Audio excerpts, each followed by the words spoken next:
1. Monsieur. Raylan ouvrit les yeux et croisa le regard de l'hôtesse d'Air Madagascar. Redressez votre siège, s'il vous plaît. Le jeune homme remit son dossier en position verticale. L'avion à turbopropulseur amorçait son approche finale vers l'aéroport de Marwan-Setra. Les yeux noisettes du jeune homme balayèrent le pré verdoyant qui apparaissait derrière un voile de cumulus gonflé. L'appareil décrivit un demi-cercle dans les airs en survolant un port assoupi situé à l'embouchure d'un fleuve bordé de palmiers. Bientôt, les pneus touchèrent la piste cahoteuse et l'avion roula vers un minuscule bâtiment. Une douce brise tropicale caressa le visage de Raylan lorsqu'il descendit de l'appareil. Il aperçut 2 vaches en train de brouter près d'un champ faisant face à la piste d'atterrissage. Il examina le terminal, qui ressemblait à un hangar délabré. Derrière une vitre embuée, il aperçut une petite femme aux cheveux roux qui lui faisait signe. Il se passa rapidement les doigts dans les cheveux avant d'entrer dans le salon d'attente. « Raylan Walker ? Bienvenue à Madagascar, je m'appelle Ursula Deis, dit la jeune femme en lui tendant un bras élancé. Je suis l'une des anthropologues de l'équipe d'expédition. Ses yeux verts pétillaient, elle avait des pommettes bien dessinées et un nez droit, saupoudré de quelques taches de rousseur à peine visibles. Comment saviez-vous que j'étais dans cet avion ? C'est le seul vol prévu cette semaine. J'ai supposé que vous seriez dessus. Raylan emboîta le pas d'Ursula qui se dirigeait vers la sortie, fendant la foule à pas assurés.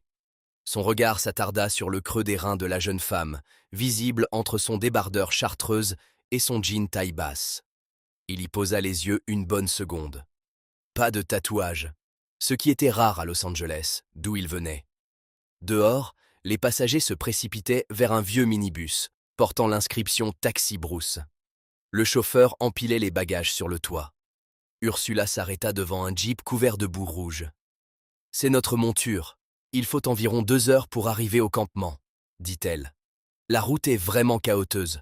Accrochez-vous bien. » L'air était extrêmement chaud et humide. Après avoir roulé d'abord sur une piste de terre étroite, puis sur un asphalte défoncé pendant environ 7 kilomètres, ils arrivèrent dans un bidonville rempli de maisons aux toits de palmes rapiécés de tôles rouillées, de pièces automobiles, de panneaux plastiques et de cartons tachés. Ursula dut ralentir en approchant d'un marché en plein air bondé. Les têtes se tournèrent vers eux avec des visages souriants. « Bonjour, Vazaha !» scandaient tous ceux qu'ils croisaient. « Ils sont très accueillants. » Raylan leur rendit leur salut de la main. Le marché regroupait des dizaines d'étals présentant une variété infinie de marchandises. Poulets vivants, viande crue couverte de nuées de mouches, chapeaux de paille, paniers tressés à la main, épices exotiques, des montagnes de riz, d'étranges fruits tropicaux et d'innombrables grands sacs remplis de haricots multicolores. Chaque article rivalisait pour dominer l'air de son propre parfum, créant un concerto de senteurs exotiques au niveau d'agréments très variables. Des femmes portaient leurs courses en équilibre sur la tête. Poissons, bouteilles, sacs, paniers, avec un naturel surprenant. Certaines arboraient des vêtements colorés noués autour du corps. On les appelle des lambas, expliqua Ursula, remarquant l'intérêt de Raylan. Le costume national des femmes malgaches. Elles s'en servent à toutes sortes de fins. Robes, jupes, paréos, chapeaux élégants ou sacs pour transporter leurs courses. Regardez. Elle désigna une femme portant un bébé enveloppé dans son lamba. Elles y mettent même leur bébé.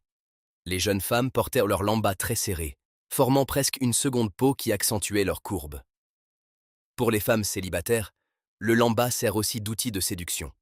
On m'a dit que certains motifs et certaines combinaisons de couleurs sont censés envoyer des messages particuliers au sexe opposé, ajouta Ursula. Ils laissèrent le marché derrière eux et s'engagèrent sur une route boueuse de couleur rouge, parsemée de flaques. Des jacarandas bordaient les 2 côtés. « Depuis combien de temps êtes-vous ici » demanda Raylan. « Une semaine » dit Ursula en appuyant sur l'accélérateur pour dépasser un taxi Bruce chargé au-delà de ses limites. « On dirait que vous êtes là depuis longtemps.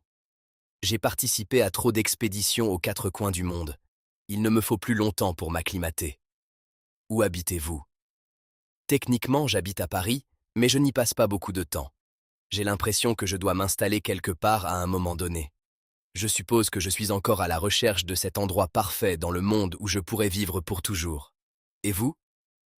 Je ne voyage pas beaucoup, mais je ne pense pas m'être installé non plus. Il sourit tandis qu'il passait devant une plantation de vanille travaillée par des femmes en lambas. Cet endroit vous donne le sentiment d'être vivant. Ursula rit alors qu'il traversait une zone remplie de manguiers. Faites-moi confiance, ce sera encore mieux une fois que nous commencerons à randonner dans la jungle. Vous vous sentirez extrêmement vivant quand les tiques commenceront à ramper sous votre peau. Lorsqu'ils s'arrêtèrent dans une station-service, Ursula crut bon d'expliquer. C'est l'une des rares stations vendant du carburant propre. Si vous choisissez la mauvaise, vous risquez fort de voir votre moteur rendre l'âme. Ils se remirent bientôt sur la route, traversant des paysages de plus en plus beaux. Le docteur Kuznets parle de vous en très bien. Ursula afficha un sourire radieux, tandis qu'il croisait un convoi de charrettes à bœufs fabriquées à partir de carcasses d'automobiles. C'est lui le patron? Oui, en quelque sorte. Oh, vous n'avez aucune idée avec qui vous allez travailler, n'est-ce pas? Pas vraiment. Vitoli, le type qui m'a proposé ce poste, n'était pas très bavard. Oui, ce Vitoli ne vous donne pas beaucoup d'informations. Ne vous inquiétez pas. J'étais exactement comme vous il y a une semaine. Et pour répondre à votre question, oui, Kuznets dirige l'expédition. Donc c'est notre patron, en quelque sorte.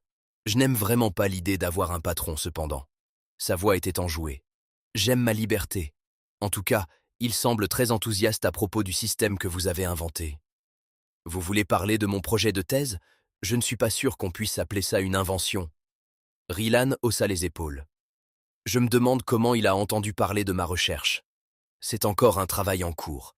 Il ne devrait pas se faire d'illusions. Oh, vous êtes l'un de ces hommes modestes. Ursula sourit. Je croyais qu'on n'en faisait plus. Nous devenons certainement obsolètes. Il lui rendit son sourire. Il y a 36 heures, j'étais assis dans un labo à UCLA. Tout à coup, ce type, Vitoli, est venu me proposer ce poste. Il marqua une pause. Je suis doctorant en génie électrique.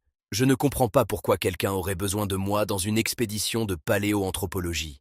Est-ce que tout ça a un sens, selon vous? Oui, dit-elle sans hésitation. Puis elle lui lança un regard enjoué. Franchement, je suis contente de l'argent qu'il paie. Je suis à un stade de ma vie où la question du sens m'importe peu. Je ne sais pas pour vous, mais je suis fatigué de travailler pour la science sans être payé. Alors recevoir un bon chèque pour une fois, c'est vraiment rafraîchissant. Je suis entièrement d'accord avec vous. Rylan était dans le programme de doctorat d'UCLA depuis 3 ans. Il avait des diplômes en physique, en informatique et en chimie, et il lui avait fallu seulement 3 ans pour obtenir sa licence et son master. Ses professeurs de l'époque l'avaient qualifié de génie en devenir. Mais d'une certaine façon, il s'était retrouvé bloqué au niveau doctoral. Sa thèse prenait plus longtemps que prévu. Il avait d'abord passé 3 ans dans un programme de doctorat en bioinformatique, qu'il avait abandonné du jour au lendemain, jetant tout le travail accompli à la poubelle. Il s'était ensuite inscrit à un programme de doctorat en génie électrique, en repartant de zéro. Il travaillait à mi-temps comme assistant de recherche à UCLA, un poste qu'il maintenait pour conserver une certaine liberté.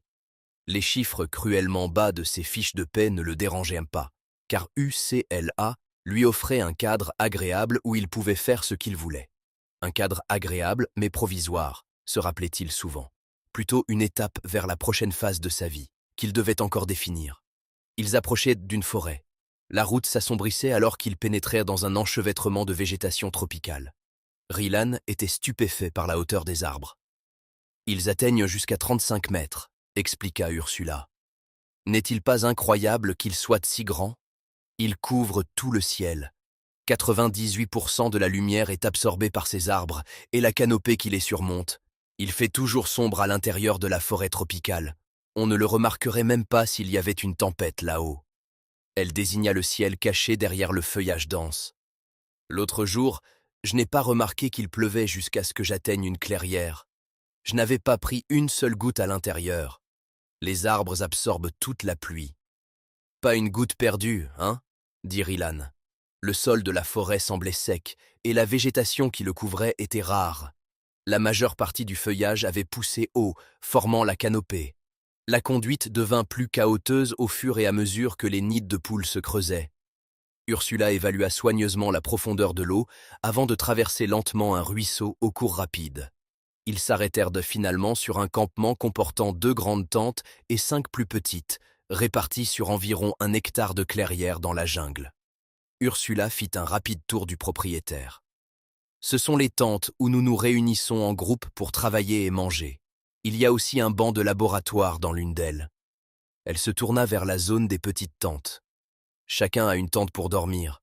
Vous pouvez installer la vôtre là-bas. Elle consulta sa montre. Hé, c'est déjà l'heure du déjeuner. Ils entrèrent dans l'une des grandes tentes où deux hommes d'âge mûr, George Linden et Michael Johansson, anthropologues du MIT et de Princeton, déjeunaient. Quand Ursula présenta Rylan au professeur, son attitude enjouée formait un contraste saisissant avec la froideur des deux hommes. Alors, Rylan, parlez-nous de ce logiciel remarquable que vous avez développé, dit Linden. Kuznets est très impressionné par votre travail. Je ne suis pas informaticien, donc je n'y connais pas grand-chose. Eh bien, il n'est pas terminé à 100%, alors j'espère qu'il ne vous décevra pas. Voir d'autres personnes s'intéresser à sa recherche était quelque chose de nouveau pour Rylan. Même son directeur de thèse ne prenait guère d'intérêt au système qu'il avait développé. Kuznets est très confiant que vous avez un système qui fonctionne. J'ai lu votre article, et il me semble assez robuste pour les besoins de notre projet, dit Linden. Vous autres, les génies de l'informatique, vous êtes de vrais magiciens. Si j'ai bien compris votre article, votre logiciel peut identifier et catégoriser des objets dans une image quelconque sans nécessité de description détaillée pour chaque élément. Un outil de reconnaissance d'image ultra puissant, en quelque sorte. Intervint Johansson. Vous avez lu mon article? Rylan était surpris. Il continuait à publier des travaux dans des revues et des conférences, mais des milliers d'autres scientifiques en faisaient autant.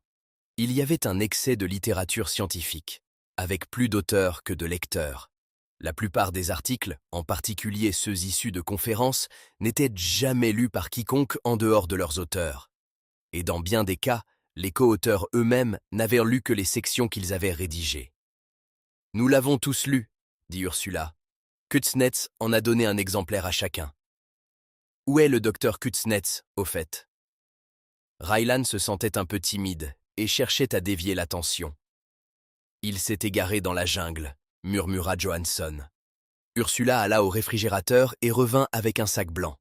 Elle aligna plusieurs seringues et petits flacons de vaccin sur la table, puis saisit le bras de Rylan, le frottant avec un coton. Avant qu'il ait eu le temps de réagir, elle avait terminé la première injection. « C'était quoi ?»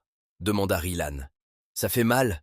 Un vaccin, truc assez standard. » Ursula prépara la deuxième injection. « Comme ça, vous n'allez pas me demander mes antécédents vaccinaux, mes allergies, mes antécédents médicaux, rien du tout. » « Non. » Ursula haussa les épaules, puis ajouta « Vous n'êtes pas en Amérique, Rylan.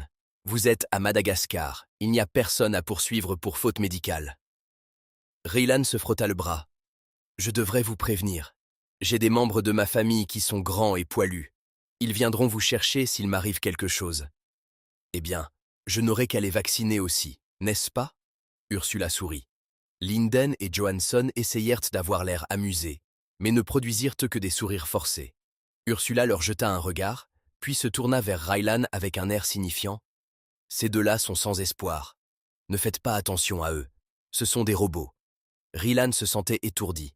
La combinaison des boissons gratuites de l'avion, des 30 heures de vol et du vaccin commençait à faire effet, conclut-il. « Voici votre tente. Vous devez mourir d'envie de dormir. » Ursula lui lança un grand sac cylindrique. Rylan ne réagit pas assez vite pour l'attraper, et le sac atterrit sur sa tête. Il monta la tente avec les dernières miettes d'énergie qui lui restaient.